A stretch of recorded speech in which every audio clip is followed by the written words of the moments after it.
Ugh.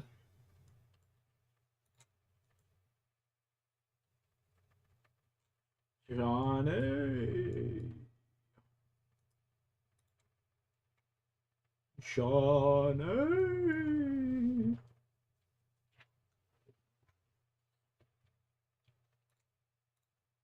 Teacher, Professor Quirrell, and I love how you can actually see Quirrell in the very first wide shot of the pub, his head bowed down in the corner. Harry's scar only hurts him when he's looking directly at the back of Quirrell's head, since that's where it turns out Voldemort is. So right now, Quirrell isn't setting off any alarm bells. Quirrell also doesn't shake Harry's hands, which the audience just chalks up to him being a weirdo, maybe a germaphobe, but it's really because had he shaken Harry's hand, he'd have found that Harry's touch burns him because of the magic given to Harry by his mother's sacrifice. Quirrell is actually in Diagon Alley that day because he's gonna try and steal the Sorcerer's Stone or Philosopher's Stone from Gringotts later. Also, the menu board of the Leaky Cauldron includes a reference to Merry the classic Christmas, Monty Sean. Python spam sketch, just with a repetitive wordplay there. Now, as they venture into Diagon Alley, a very cool detail of these scenes is that notice all the set designers designed a Diagon Alley to have no straight lines because it's diagonally, and also just Wizard World has to look different from our world. Harry and Hagrid go to Gringotts, the wizarding bank run by goblins. Now, the main goblin bank teller is played by Warwick Davis, who also plays Professor Flitwick and is the voice of Griphook, the goblin that takes them to the vault. Griphook was actually played by Vern Troyer, but because of J.K. Rowling's No Americans rule.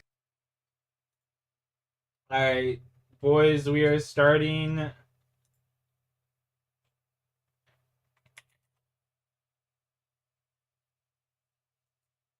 Yo, Zombie, what's up? Boys, we are doing a quick farm run. And then, yeah. We are going back to Vorkath. So let's start the farm run, get back to Vorkath. Let's see where Vorkath Kc is looking like. 1572, so we got 72 Kc yesterday. It's pretty impressive. Made a cool 13 or something like that mil. Anyway, back to it. Some GTA 4 for a few? Yeah, it's pretty cool. His lines were dubbed over by Warwick Happy Davis. Christmas. Harry's vault number is 687. The vault that Hagrid goes to for Dumbledore is vault 713. Griphook opens the vault by running his finger over the front of the vault door. In the book, anyone else who tried that would be sucked inside and trapped there. And the goblins only check the vaults for intruders once a decade. So you know, a lot of these vaults are filled with the corpses of dead thieves. Harry and Hagrid walk by the office of the Daily Prophet. That's the Wizarding World's main newspaper. Harry goes to get a wand at Ollivander's. The sign reads, "Makers of fine wands since 382 BC. Ollivander's at Universal Studios has a sign exactly like this. Actually, walking down Diagon Alley there is really cool. You can get a butterbeer or pick out a wand, and they have a lot of flourishes from the movie itself. Just don't go in the middle of summer where it's 112 degrees out, or this number in Celsius, because it kind of ruins the illusion of the snow-topped British stores. Ollivander is played amazingly by John Hurt, another legend in a number of films, including John Hurt is that quite guy the in legend. Alien. He says he can remember every wand he's ever sold. Each wand is made of wood from a certain tree and a core, John Hurt is which quite either the a legend, phoenix feather, honestly. a dragon heartstring, or the hair of a unicorn tail. The wand Harry gets has the same core as Voldemort's wand, which becomes a very important plot point later on in the films. Thank you to BetterHelp for sponsoring this video. The holiday to connect with, but it is important for us to consider the timeline between Rowling's book writing and the development and production of the films. These first two films were written, developed, and shot and released during the 3-year gap in Rowling's writing after Goblet of Fire was published, as Rowling was writing Order of the Phoenix and really just figuring out the general endgame of her book series. And the release and reception of the first two movies almost certainly affected Rowling's ideas for Order of the Phoenix onward, and how expansive her world building and lore became in the latter 3 books. The first 4 books read like self-contained mysteries in a fantasy world, and the last 3 books attempt to mature into YA high fantasy. I got 5 guns left to get gold, politics and but history that new and shotgun is prophecy. still When we watched shit. these early films, it was really Richard Harris. Yeah, that new shotgun's so dog an shit. aloof old man filled with secrets and regret that I believe prodded Rowling in developing his and Harry's relationship in book 5, as well as things like Matthew Lewis's standout performance as Neville, and the movie ending with his bonus 10 points that won the House Cup for Gryffindor and made this character seem more important than structurally similar characters like Seamus or Dean, while Rowling was writing book 5, and suddenly gave Neville such great importance in the Order of the Phoenix book, as well as things like the charm and dynamic among the 3 core actors that affected Rowling's writing of the conflict in book 7, and her infamous decision to keep Ron alive in book 7 despite her original plan to kill the character off. But I think in my absolute heart of hearts, although I did seriously consider killing Ron. But we must take a moment to address the elephant in the room. Yes, J.K. Rowling has said many horrible things online. And Nah, I sadly agree with every continues single to thing this target bitch and ever harass said. members of oppressed groups who are especially vulnerable right now. That is horrible, and we condemn these statements. Our decision to break down these 8 films is not meant to excuse Rowling's behavior. Rowling is not going to make beyond behavior years after these by a lot. Catch the Train, Mrs. Weasley, Percy, the twins Fred and George, Ron and Ginny, who will not go to Hogwarts until next year. Mrs. Weasley keeps loudly shouting about muggles. Yo, what's everyone saying today? Family traditions for Christmas. Let's hear them in the chat. And really So loud. not trying Let's to hear 'em keep in the magic chat. a secret or hidden at all on this crowded platform, but it's really just meant to be a commentary on how muggles are just not very observant. Fred and George deliberately try to confuse their mom. He's not Fred, I am. Honestly, woman, you call yourself our mother. But you can see that their correct initials are on their footlockers. As Harry enters the platform, one of the first families he sees is Neville Longbottom with Augusta Longbottom. As we learn later in the series, of course, Neville shares Harry's birthday and was thought by Voldemort and others to be a possible candidate for the chosen one in the prophecy. That's why it's his grandmother escorting him and not his parents, whom my wife and I are sure to specify every time we read a mention of. Doing nothing this year, kind of haven't Were since tortured to the 2018, point of 2019. insanity. On the train, Ron and Harry eat all the candy from the trolley, and on Ron's lap is Scabbers, his pet rat. This is Scabbers, by the way. In hindsight, this is super freaking weird and creepy, since it turns out Scabbers is actually Peter Pettigrew, a full-grown ass man sitting in the crotch of a child. When the film came out, Yo, what the revealed fuck? The third book, Prisoner of Azkaban, had already been released, so it seems like someone should have said, hey, that rat is actually a man, so let's not have him nosing around an 11-year-old's crotch. But yeah, right now, Ron and Harry just think of Scabbers as an ordinary old rat. The dumb fake spell that Ron's brothers gave him to turn Scabbers' tail. I've used all my wouldn't have worked either charges. way. Sunshine, daisies, buttermellow. Turn this stupid fat rat. What? Because, you know, Scabbers isn't a rat, he's an animagus. Harry and Ron meet Hermione Granger, who's looking for Neville's toad. Interestingly, most of the scenes with Harry, Ron, and Hermione in them were filmed chronologically, with a couple exceptions. The final scene where they're headed home at the Hogwarts train station was actually filmed first. I kind of wonder if Chris Columbus might have did this because he was worried that the kids would look and sound older over several months of shooting, so he wanted that to be less conspicuous. There are some bits of dialogue where they went back and re-recorded it using ADR, where especially Is Daniel be better Radcliffe's than voice it does was sound last deeper year? in this That's movie, fair. most notably when he's yelling to Uncle Vernon about his letters as the first are pouring into the house. Let go of me. Filming the trio was actually pretty difficult because the actors were so young and inexperienced. Rupert Grint and Emma Watson had never been on a film set before. Chris Columbus said that he never knew when they were going to deliver the performance I wanted, so this first movie has a lot of cuts during the trio scenes because their performances were just a bit inconsistent. Because of this movie was also shot with just a lot of cameras, and Columbus compared it to when shooting a documentary with how much coverage he felt he needed. The kids arrive on the train in Hogsmeade.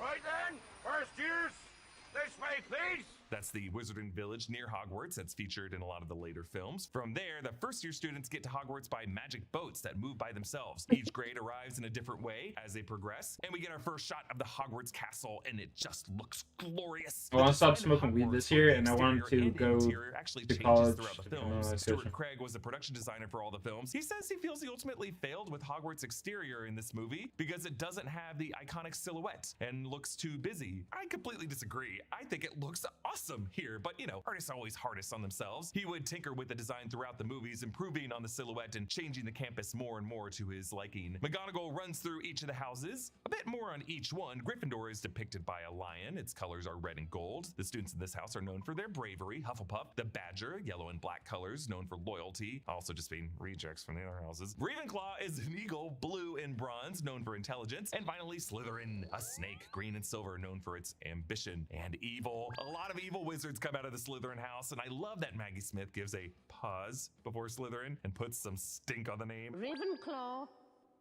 and Slytherin. and then shoots a look at Malfoy, Crabbe, and Goyle. She already knows what house those little shits are gonna be in. Snape later gives Malfoy a similarly pointed look, but that time it's because he's into it. Snape, of course, is the head of Slytherin house. She also goes over the point system. Your triumphs will earn you points any rule breaking, and you will lose points. In the book, McGonagall is head of Gryffindor House, and she and Snape have a huge rivalry every year over who is going to beat who I in sent the Quidditch wrong and kid the who's going to win message. the cup at the end of the year. I guess Hufflepuff and Ravenclaw are never really in the mix. At the start of the year, Slytherin has beaten Gryffindor in Quidditch 6 years in the running. This, of course, at the top of the stairs is a moment where Harry meets Malfoy, Harry Potter has come to Hogwarts. and I just like to think that Harry probably wouldn't have had a problem with Malfoy had Malfoy not directly insulted the one kid who sat with him the whole train ride up here.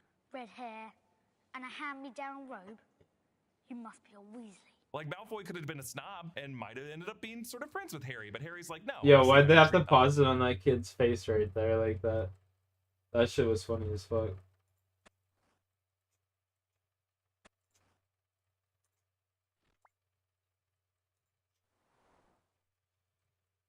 Okay. Where am I heading here now? Ardoin, Catherby.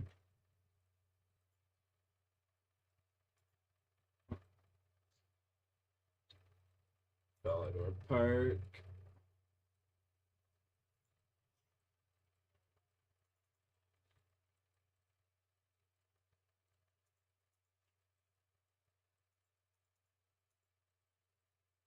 There's kissing my ass ain't gonna help. I think I can tell the wrong sort for myself, thanks. Also, like in the background of this handshake scene that's at the top of the Oxford stairs there's totally kids just looking directly in the camera. Always freaks me out, but you know, there's a lot of kids in this movie, and anytime you have kids in movies, some of them are gonna be looking right at the camera.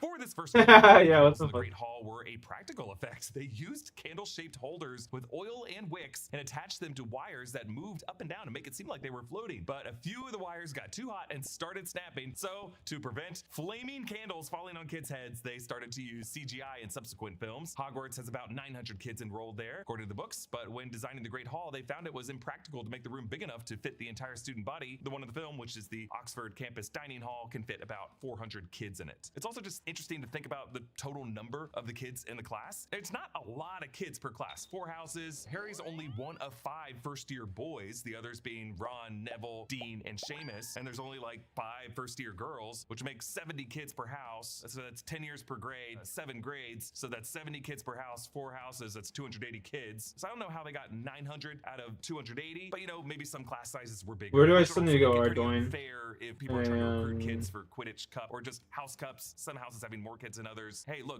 you know, they Calvary, don't yeah. teach math. At Hogwarts, wizards are just bad with math. And J.K. Rowling also said that in the books, the kids don't wear uniforms, though they do have robes. First year students will require 3 sets of plain work robes. They screen tested a lot of different looks for the kids, but ultimately went with the uniforms because it looked more cohesive on screen. Dumbledore makes the announcements and introductions. He says that they're not to enter the Dark Forest. The first years, please note that the Dark Forest is Another strictly clump of forbidden dead to all herbs, bro? In the Fuck. book, These it's are actually called the snapdragons Forbidden too. Forest. Filch is played by David Bradley, who most notably plays the original version of the Doctor in Doctor Who, who was first played by William Hartnell. And of course, David Bradley will have a great role in Game of Thrones. That's what I say. And we meet the Sorting Hat. And you will be sorted into your houses. The voice actor of the Sorting Hat is Leslie Phillips, another British actor who's been in a ton of things, Wow. mostly in supporting roles, but you would definitely recognize him. The Hat sorts Hermione into Gryffindor. Gryffindor! Yo, Jay, what's up? Ron and My game just froze. That's cool. What you saying, Jayski?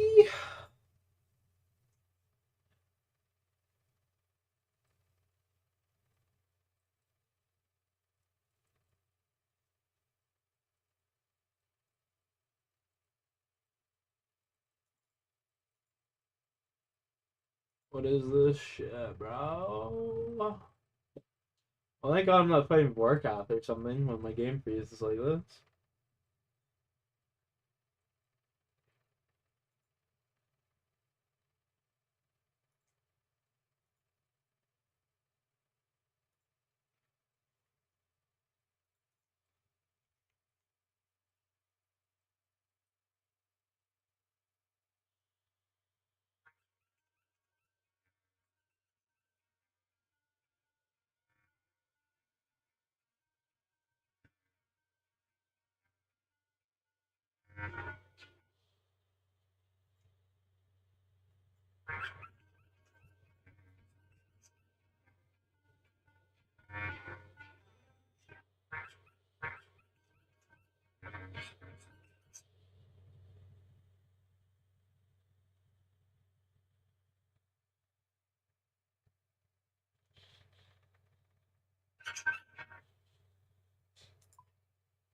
Interesting. The game just randomly decides to freeze and continue to work.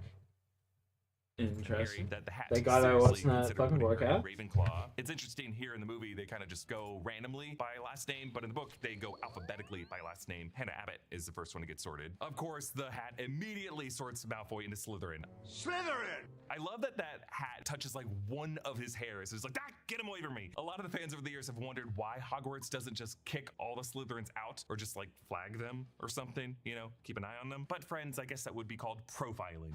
And profiling is wrong. You can't just kick out every Slytherin because some of them have been assholes or mass murderers over the years. Now, while they're sitting at the tables, Harry spots Severus Snape, the late great Alan Rickman. Like a lot of the older actors, Alan Rickman was talked into doing the role by younger members of his family. In this case, his nieces, nephews, and godchildren. Harry's scar starts hurting, which he thinks later means Snape is evil, but directly to the right of Snape, Quirrell has his back turned to Harry, so Harry is actually looking at the face of Voldemort. Just another way the film misleads the audience on the Voldemort Quirrell reveal. Susan Bones is played by Chris Columbus's daughter, Eleanor. He puts her in all of his movies. She wasn't allowed to speak though because of Rowling's no non-UK actors rule. She only agreed to let Eleanor be in it at all because Eleanor was kind of like Christopher Columbus's director's signature. And, you know, John Williams really just scores Susan with just some sweet music. Susan Bones. When Harry puts the sorting hat on, it speaks to him. Very difficult. I Plenty of figure. courage, I see. In the book, it's made more clear that the person wearing the hat hears its voice in his head, not out loud. No one else knows what the hat is saying to them. Let the feast Let's see. begin. Now, a little detail here. I should have most saved of the jar of food in the darkness. feast scenes is made from resin, but some of it was real. So the cast could kind of grab some of it and really chow down. Every witch and wizard at Hogwarts must have the highest cholesterol ever, unless there's a spell for that. John Cleese shows up as the ghost, nearly headless Nick. Welcome to Gryffindor. Each house has its own ghost, and he's the ghost of Gryffindor. The other ghosts are the Grey Lady, she's the ghost of Ravenclaw, the Bloody Baron of Slytherin, and the Fat Friar of Hufflepuff. And as we will learn in Deathly Hallows, the Grey Lady and the Bloody Baron have a whole history. Though we don't see it here, Bloody Baron's just kind of going through the Slytherin table and going, ah! Ha, ha, ha, ha, like a crazy one. Now in the books, there are way more ghosts at Hogwarts, but these are just the ones that we meet and focus on. There's also the havoc-wreaking poltergeist named Peeves. And Peeves was actually cast for this film and shot a number of scenes, but ultimately the filmmakers felt his scenes didn't work and he was cut, which was a very controversial decision among the fans since he was something of a favorite from the books. Now the moving staircases included one real staircase and a tiny model of others post-production. The actors stood on this single moving one to film scenes, and the rest were sweeping views of the model. Now, while the staircases are not described to move like this in the books per se, there is a passage that suggests things like this did happen at Hogwarts. Quote, there were 142 staircases at Hogwarts, wide sweeping ones, narrow rickety ones, and some that led somewhere different on a Friday, some with a vanishing step halfway up that you had to remember to jump. Then there were doors that wouldn't open unless you asked politely or tickled them in exactly the right place, and doors that weren't really doors at all, but solid walls just pretending. It was also very hard to remember where anything was because it all seemed to move around a lot. And these doors that weren't really doors at all, probably an unknowing reference to what would later be established as the Room of Requirement. Now, a lot of the paintings there at Hogwarts were done by Stuart Craig, the production designer. There's a mix of real paintings and green screens replaced by moving images in post-production. A lot of the people in these paintings are producers and others who worked on the films, like Stuart Craig based one of these paintings on his own likeness. So we end up going through the routine of the different classes. We actually see a shot of McGonagall leaping from cat form into human form in camera, and the VFX transition is pretty good. But I just like that before Minerva reveals herself, the students in the class who were sitting there were like, oh, I guess a cat is teaching this class, and they were so afraid of Mrs. Norris. It's Filch's cat. Ron. I guess they wouldn't doubt it. Potions class sets up Snape as the villain again, so that the ending will come as a surprise. Snape's wardrobe is the only one that doesn't change throughout all the films. The costume designer thought she nailed it and didn't need changing, and I agree. Rickman is clearly having a lot of fun with this character as he sneers at Harry every chance he gets. He actually wore black contact lenses for these films to cover up his light brown eyes and be more book accurate. Ugh. Snape humiliates Harry. I could never wear contacts. contacts. Knowledge that would be impossible for a first-year raised in a muggle Cool. household, no. So, May, what would I get if I added powdered root of asphodel? Cool 13 mil made yesterday. Let's call it 14, basically. Well, let's try again. Where, Mr. Potter, would you look if I asked you to find me a bezoar? And what is the difference between monkshood and wolfbane? Hermione knows the answers to all 3 questions, but that bezoar mentioned should catch your ear. It is the item that will save Ron's life when he gets poisoned in Half-Blood Prince. Seamus Finnegan tries to turn water into rum. Why is an 11-year-old trying to make rum on a school day morning? Seems like an Irish stereotype to me, but the kid clearly didn't get his wand from Ollivander because it is defective, my dude. It keeps blowing crap up. Neville, meanwhile, receives a Remember-All in the mail, which turns red. The only problem is, Sarah Doman's sword. I've never seen that show He before. forgot where he placed his house robes because most of the others are wearing robes and he's just kind of rocking the sweater. His parents' Remember-Alls would always turn red, most likely because their brains were melted after they were tortured to the point of insanity. The mail arrives via Owl and Harry discovers that someone broke into Gringotts and tried to rob the vaults that Hagrid took the package out of, Vault 713. Madam Hooch gives the students their first flying lesson. Now, there's been a long debate of mystery over Hooch's yellow hawk-like eyes. Some thinking she is an animagus, others a metamorphagus. Maybe she's just cursed. Really, I just like to think that they made the Hexenbesson coach bird-like. The students summon their broomsticks. Harry's and Malfoy's zip right up into their hands upon saying up, while Hermione and Ron's have more trouble. My theory is that both Harry and Malfoy's brooms hate each other and are eager to get into the hands of their riders so that they can show off against each other. Neville takes off by accident, and a very 2001 CGI version of this kid gets tossed around until he falls. But 1573 about how he staged it by using the crowd of kids to mask where the actor would already be laying on the ground. Malfoy snatches Neville's Remember-All and Harry stands up to him, proving himself to be a natural flyer. He catches it right in front of Minerva, and as he floats back down, there's some clever camera work as we crane down on him from behind, but don't actually have to show the actor floating with wires. In the background of the shot, you can still see poor Neville's robes hanging from the scaffolding. Now, McGonagall seems pretty salty about this, and it looks like Harry's I'm gonna go grab a glass of water. I'll be right back. But instead, she takes him to meet Oliver Wood, taking him out of, Defense Against the Dark Arts class, which gives us another glance of Quirrell, who acts like he's having trouble with that reptile, but you know, with that creepy face in the back of his head that's hidden, has total control of the situation. Harry is recruited to be the Seeker for the Gryffindor Quidditch team, the youngest in a century. The Gryffindor Quidditch plaque has Harry's dad's name on it, Seeker James Potter 1972, and M. McGonagall 1971, and then on the left, R.J.H. King 1969. So Minerva McGonagall was a teacher by the 1970s. She was a student in the late 40s and 50s. So it's believed this could be one of her nieces or nephews who played alongside James, or maybe it's just a movie gaffe. According to Minerva's Wizarding World profile, Minerva played for a Gryffindor Quidditch team in her student years, in which she proved to be gifted. However, she suffered a nasty fall in her final year, a foul during the Gryffindor versus Slytherin match, which would decide the Quidditch Cup winner. This event left her with a concussion, several broken ribs, and a lifelong desire to see Slytherin crushed on the Quidditch pitch. Now, the Crimes of Grindelwald film does some crazy stuff with Minerva's timeline, establishing that she was a teacher in the 1920s. Despite rolling herself writing that screenplay for that film, it really makes no sense and we shall ignore it. I just like this detail for establishing that the McGonagalls were families of Quidditch players along with the Potters, and that's why McGonagall was so thrilled that Harry was a natural seeker. Now, R.J.H. King is a reference to John King, the supervising art director on the film. To the right of the Quidditch plaque is another plaque reading, "For special service to Hogwarts." There isn't a name seen on the plaque, but it's confirmed to be a deleted scene from the second film in which this plaque says Tom Riddle,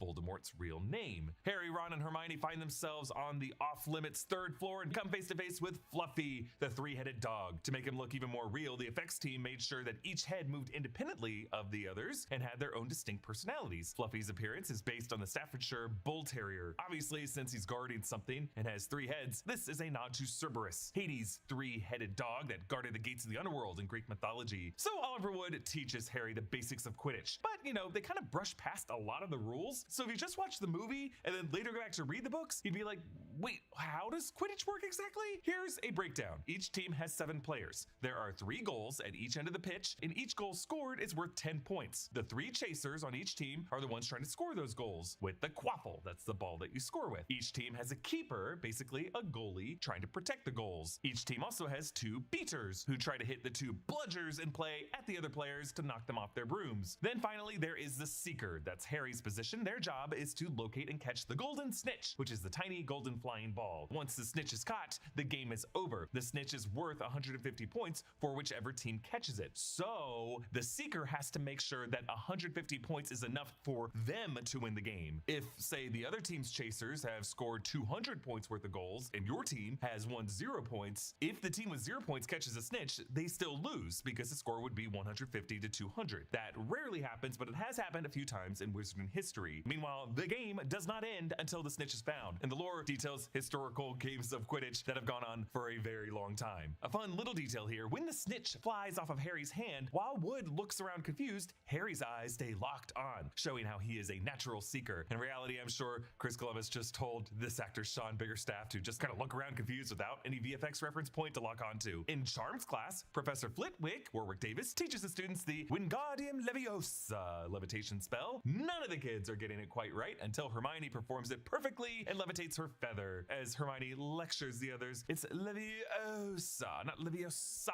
It's Leviosa. But Ron is a huge dick about this and makes fun of Hermione for being a know-it-all when she was just trying to help him. She overhears him and runs to the bathroom to cry, which is what ends up putting her in danger from the rogue troll. Later, Ron, with some more coaching from Hermione on the switch and flick maneuver, will redeem himself by using the spell to levitate the Trolls Club and knock out the troll. The spell comes back a whole bunch of times throughout the books, which is fitting since it's the first real practical spell the students learn. Like in Chamber of Secrets, Harry uses the spell to levitate the cupcakes filled with a sleeping draft in front of Crabbe and Goyle to basically roofie these two boys and steal their identities. Harry uses Wingardium Leviosa again in order the Phoenix to protect himself from some brains attacking in the Department of Mysteries, and Ron gets to be the hero again in the final book when he uses it to levitate a stick to deactivate the Whomping Willow so that he, Ron, and Hermione can get to the Shrieking Shack fast during the Battle of Hogwarts. It's now Halloween time at Hogwarts, and it is awesome. Floating jack-o'-lanterns everywhere, cakes and candies. Harry and Ron go to find Hermione when Quirrell runs in shouting that a troll in the dungeon. Thought you ought to know.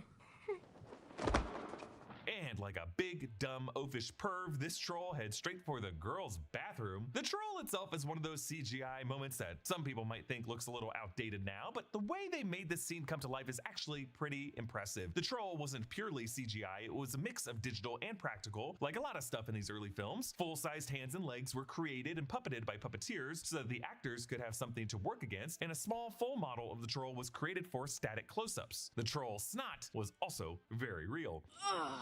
Troll bogies. Again, by today's standards, it's not super smooth, but the scene is fast-paced and chaotic, so watching it as a kid, you don't really notice certain things. Like Harry switches from real to CGI depending on how he's interacting with the troll, like when he's on the troll's shoulders, and you can tell in close-up that the shoes and legs are CGI to make it look more smooth with the CGI troll. When he's hanging upside down, it's pretty obvious that in wide shots, when both he and the troll are interacting and can both be seen, that's CGI Harry, but when they switch to the close-ups, it's real Daniel Radcliffe being manipulated in the scene practically, including being suspended upside down. When the sink explodes right next to Hermione, that is a real effect and lets the audience feel her terror that she could be crushed at any second. So after they bring the troll down, they swap in a real life troll prop so that incapacitated thing looks very real. Harry sees a cut on Snape's leg and assumes he let the troll in as a diversion and then tried to get by Fluffy in the ensuing chaos. Harry puts two and two together and realizes Fluffy's guarding whatever Hagrid took out of Vault 713. Before the big Quidditch match, Harry gets a brand new Nimbus 2000 riding broomstick that the kids in Diagon Alley were admiring earlier. The fact that the kids can't immediately tell that this is a broomstick that the owl delivered under the packaging is kind of wild. Like, look at the shape of it. It's like when people bring wine to White Elephant and wrap it. Like, what else would I think a wine-shaped bottle is? Now, interesting here, when Severus Snape wishes Harry good luck on the Quidditch match against Slytherin, in the moment, it kind of seems like this might be said sarcastically with a bit of a sneer, something to ice this kid, psych him out, get in his head. And while it can definitely be read that way, I think it takes on a different meaning when looked back upon at the end of the series. Because Snape is one of the most complex characters in all of this lore. He's loved Lily Potter for all these years, even after her death, and Harry has her eyes, and Snape took it upon himself to protect Lily's son because of the role he played in her death. But he also has always deeply hated James, whom Harry bears a striking resemblance to, especially from a distance. And Snape does genuinely seem to think Harry has a lot of his dad's qualities. Snape saves Harry's life many times over the course of the story, but his feelings toward him are so muddy that even he himself probably doesn't understand them. So maybe this began as Snape genuinely trying to wish him good luck on the match, seeing the brightness of Lily's eyes, but then when refocusing his eyes on the rest of Harry's face, he was like, actually, you know what? I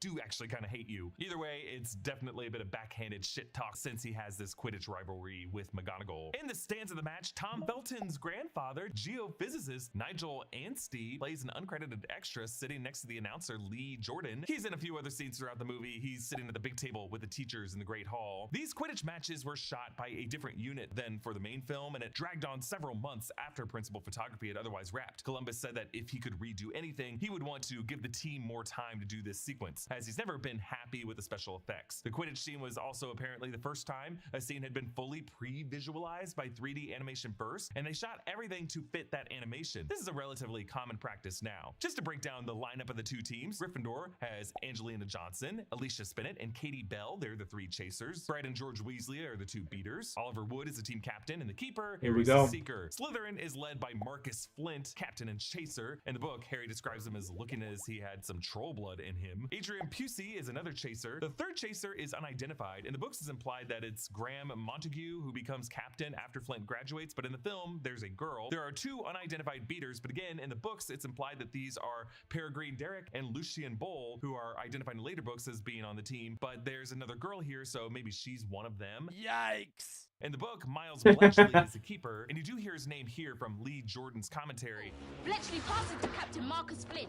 But the actor playing the keeper is a girl, so I'm not sure who this is. And then Terrence Higgs is the seeker. I think the filmmakers might have added a couple girls to the Slytherin team just because they didn't know who some of them were. Gryffindor has a faster and much more skilled team. Slytherin always goes for brute strength over skill, so they often just pick the biggest, most aggressive guys. In the books, they're the only house to typically go for an all-male team, again, favoring size and strength over all else. They're also not afraid to cheat and often get called out for fouls. Once Harry joins Gryffindor, Wood says that it's the best team they've had in years. Now, at the start of the match, Harry and Higgs take a high position to better look for the snitch. Some of these characters get recast when they have more to do in later films, but after the kickoff, Angelina Johnson grabs a quaffle and immediately scores, winning Gryffindor 10 points. Slytherin gets the ball, and Bletchley passes to Flint. Here's after like 2 or 3 KC, I'm gonna redeem a toke. Yeah, Johnson out of the way, but Wood you read my mind, Sean. Serving a look to Flint that says, "That's what you get for kicking my chaser, dick." Bell and Spinnet have a series of fancy passes, and one of them scores, making the score 20-0. A Slytherin chaser elbow checks a Gryffindor chaser, but once again, Wood stops him from scoring. Flint grabs one of the beaters' bats and smacks a bludger straight at Wood, taking him out of the game long enough for Slytherin to score.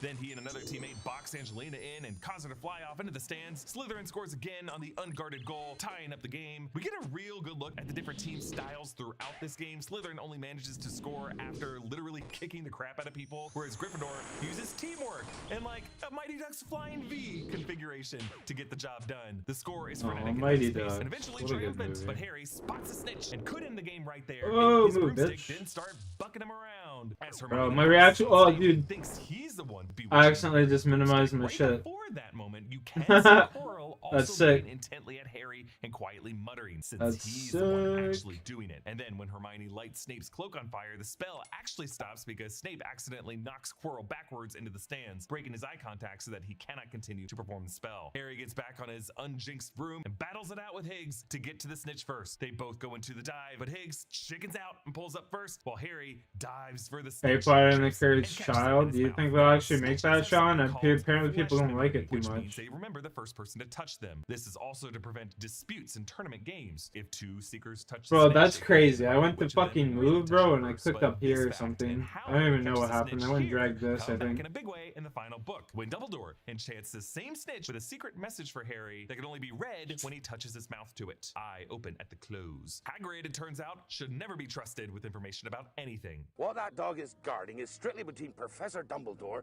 and Nicholas Flamel. I should not have said that. I bought him off an Irish feller I met down the pub last year. Then I lent him to Dumbledore to guard the... Yes? shouldn't have said that. It's now How many Christmas time now? Harry and Ron stay at I don't know. Hogwarts and play Wizard's Chess, setting up the life-size game in the third act. Actually, if you look closely, Oh, I didn't Harry really like the book too sacrifices his much, knight to Ron's personally. queen. This is what Ron does in the big match later, using Harry's move from this Christmas match, as he will know that Harry will see where he's going, and that's why Harry's a step ahead of Hermione, and that whole scene where he's like, when I make my move, the queen will take me, and then you're free to check the king. No, Ron, no. What is it? He's going to sacrifice. No, you can't. Do you want Snape to get the stone or not? Look, Harry, it's... Bro, what am I listening to? Holy fuck. Who's got to make it through? I know it. Not me, not Hermione, you. Ron mentions that his parents are going to visit his brother Charlie. Charlie is the only Weasley sibling that doesn't show up Go in make the some money. films other than a cameo and a photograph. On Christmas morning, Harry is surprised to discover that he has actual presents. Book was fantastic. What happened in the book again? Because, you know, his aunt and uncle weren't going to send him anything. In the book, Ron tells his mother that Harry is worried he won't get presents, so she sends him a hand-knitted sweater that she makes for all of her kids. Ron's is maroon, a color he absolutely hates. Now, this movie only hints at the fact that Dumbledore was the one who gave Harry the invisibility cloak, but in the book, it's stated outright that Harry's dad gave it to Dumbledore to give to Harry, and Dumbledore passes it along to Harry specifically so that he could sneak around the castle and figure stuff out and play detective and get into some trouble. It's later revealed that the invisibility cloak, which is better and more effective than any of the ones Ron has ever seen or heard of, is one of the Deathly Hallows, rumored to be cut from Death's very own cloak, now in the hands of a child. When he's under this cloak, Harry overhears Snape. I don't want me as your enemy, Quirrell. What do you mean? You know perfectly well what I mean. Again, Harry takes the wrong meaning from all of this. Although it's hard to blame him with this put-on stutter, Quirrell seems petrified of the perfectly calm and collected Snape. Now, Snape turns his head as if he knows someone is there under the invisibility cloak, even going so far as to reach out, and Harry frantically backs away. Now, Snape may have heard Harry's frantic breathing or his heartbeat or his footsteps, but I like the idea that this cloak could have a bit of sense memory with Severus, like the specific sound of the cloth as it brushes against itself, or a smell perhaps, or maybe just a vibe. This would be some cloth that Snape would be familiar with from all the times that James and his buddies would wear it around Hogwarts back in the day to humiliate him. And if you were bullied as much as Severus was using this specific item, that is a type of sense memory that would always stay with him. Probably caused him to have a little miniature panic attack. It's like that teacher in The Sixth Sense when Cole starts to call him Stuttering Stanley. That is just something Yeah. never grow out Stuttering as an Stanley. adult I teacher. forgot Harry about that discovers movie. the That's a good mirror of fucking movie. Erised. Erised backwards, of course, is desire, how it would be read in a mirror's reflection. Across the top of this mirror is engraved Erised Stra Eru Oit Ub Kafru Oit On Wosi. Or again, reflected backwards with different spacing. Show you not your face, but your heart's desire. So this is the first time Harry has gotten even a look at his parents. In the book, he sees not only them in the mirror, but his whole family lineage. Like people he assumes are his uncles and grandparents. But that's always a little weird because, you know, not everyone in his family died before their time, as far as we knew. So I think it was a good decision on the film's part to just have this moment be between just Harry and an image of his mom and dad. We can also deduce from the fact that Harry sees his whole lineage that that would date back to the Peverell brothers, since Harry is implied to be descended from them. This leads to Harry's first moment with Albus Dumbledore, and Dumbledore drops this wonderful line. It does not do to dwell on dreams, Harry, and forget to live. The way Richard Harris delivers this, you can sense a very real sense of regret in the character, that he too probably lost years of his life standing in front of this mirror. So it informs his answer to Harry's question about what he sees as Dumbledore responds, himself with a pair of woolen socks. It's a pretty fun joke, but it was long theorized that those socks could have had something to do with his dead sister Ariana, like perhaps they were a gift that she knitted for him by hand without magic. Actually, J.K. Rowling later said in a web chat that Albus really saw his full family reunited. Ariana, Kendra, Aberforth, all together. So they're sitting around eating some chocolate frogs, and they revisit the Albus Dumbledore card, which in the book is fully read on the train, but they didn't want to give us the name of Nicholas Flamel that early in the movie, so the frog was covering it before. Now they read it as Albus Dumbledore, currently headmaster of Hogwarts, considered by many the greatest wizard of modern times. Professor Dumbledore is particularly famous for his defeat of the dark wizard Grindelwald in 1943, for the discovery of the 12 uses of dragon's blood, and his work on alchemy with his partner Nicholas Flamel. Professor Dumbledore enjoys chamber music and 10-pin bowling.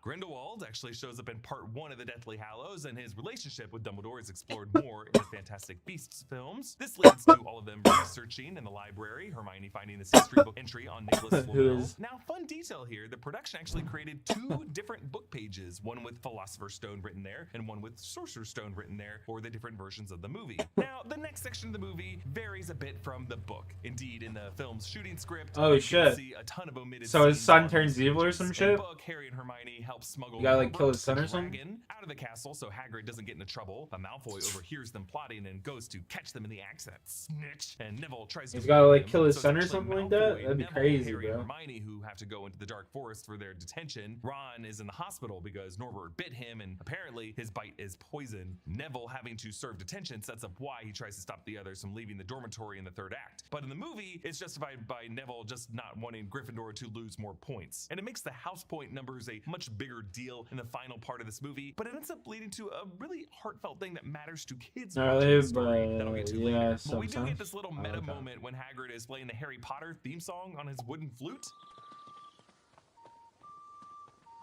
Hagrid. And Harry is so close to putting everything together, but it's still hung up on Snape being the bad guy. That was no stranger Hagrid met in the village. It was Snape, which means he knows how to get past Fluffy. When Snape stalks away from them, they purposely make his movements similar to the creature that Harry saw feeding on the unicorn in the forest.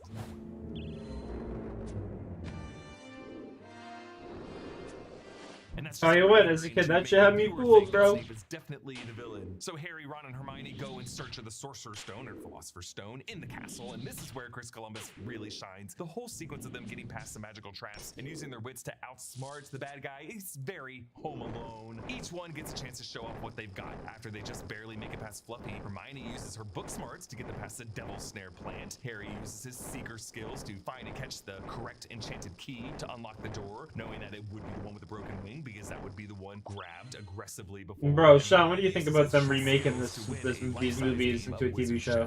I love the wizard chess scene. Ron hops on the horseback to be the knight. What do you think about plays that? The bishop, and Hermione the queenside rook. And I always read too much into this, like Harry the bishop who can only move diagonally. A detail that we'll get into in Chamber of Secrets that, you know, I always just have a lot of fun with, because mispronouncing Diagon Alley shouldn't send you to Nocturne Alley. It should make you move just like diagonally forever and ever. That's the way I see it. Meanwhile, Hermione playing the rook, someone who can only see forward or directly to her Can't fucking side, wait. Where is that when it comes? Is that 2025? And of course, Ron plays the knight, which is like the coolest piece, the most powerful and most effective piece in any game of chess, and the one that hurts the most to lose. So in this match, White The knight is with not the Ron one that hurts D4, the which most is to a very lose. common opening, and Ron answers The knight with is always a Pawn sacrificial D5 to piece sacrifice it and test that out wins the whether this is game. going to be played like actual wizard's chess with the pieces. If they're actually playing real chess. Doesn't know what he's talking about.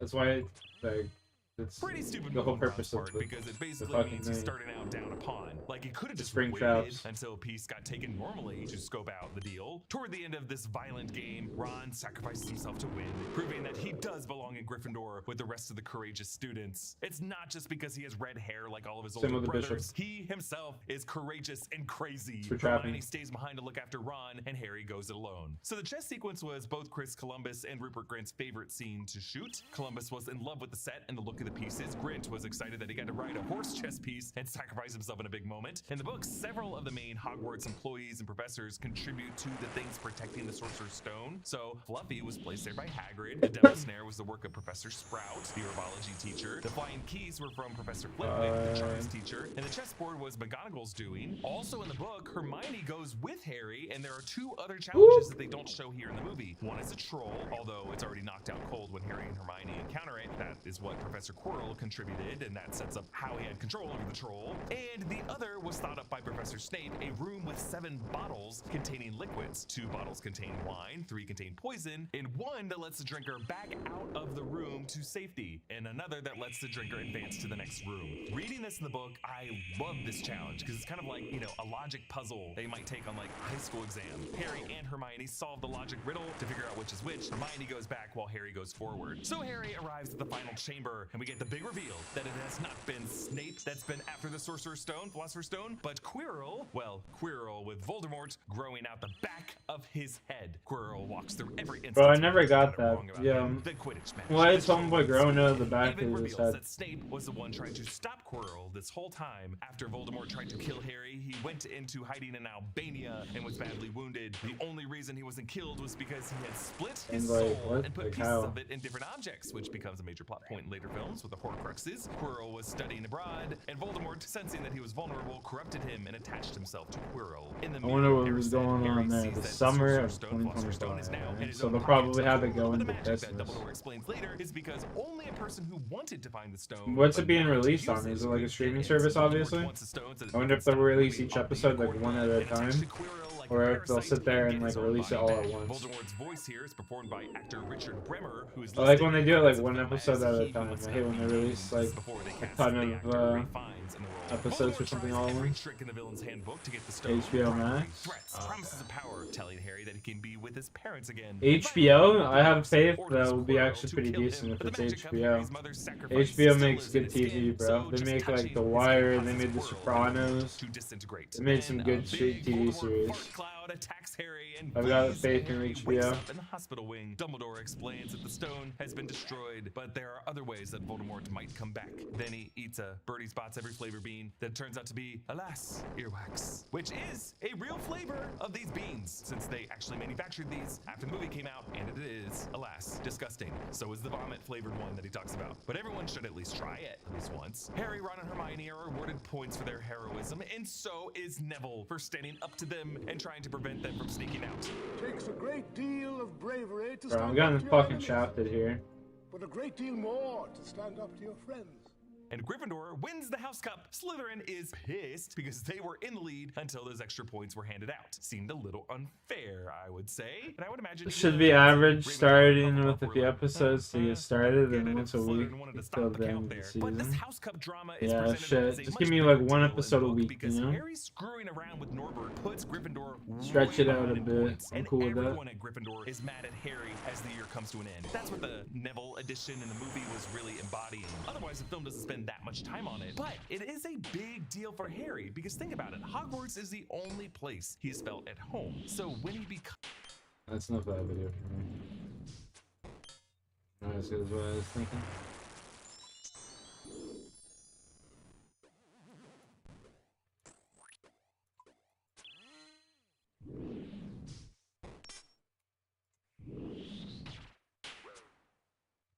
Let's see here.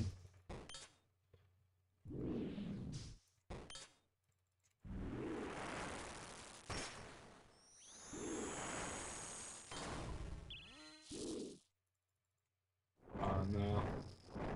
Oh no, it's me, Mario.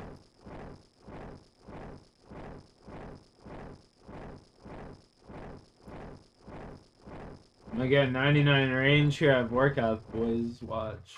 All.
Alright, I'll be right back. I gotta go take a piss so fucking bad, boys. You wouldn't believe it.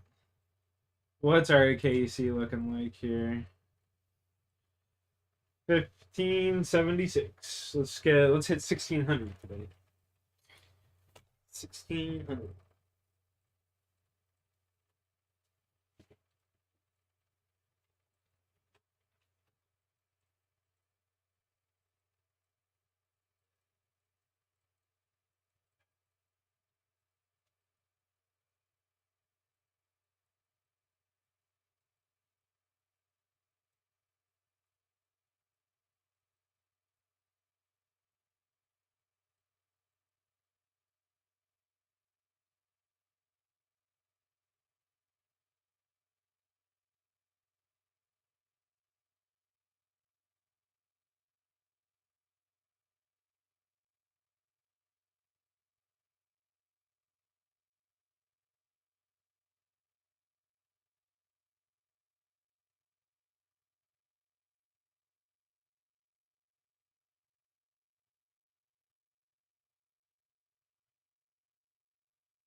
Liberal destroyed on live TV.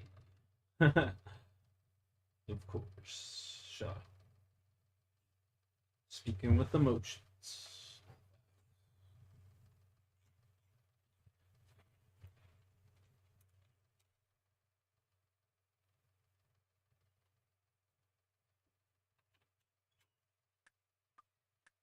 We ain't get barking at it, eh?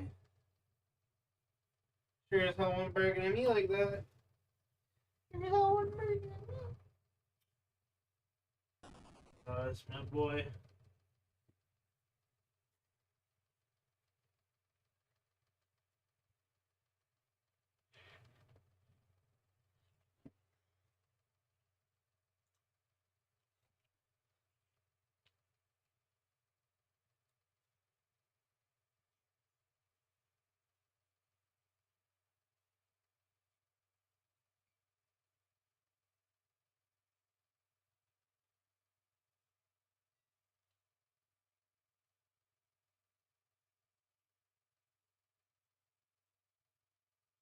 Watch one fucking Harry Potter video.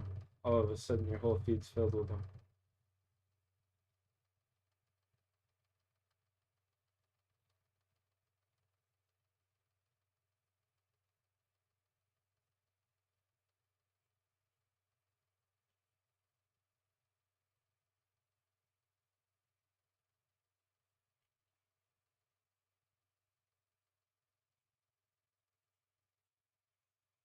God damn. Alright. I'm gonna go watch some Sopranos and shit. I hope y'all have a good one. Merry Christmas. Love y'all. Stay safe. See you tomorrow. Peace out. God bless.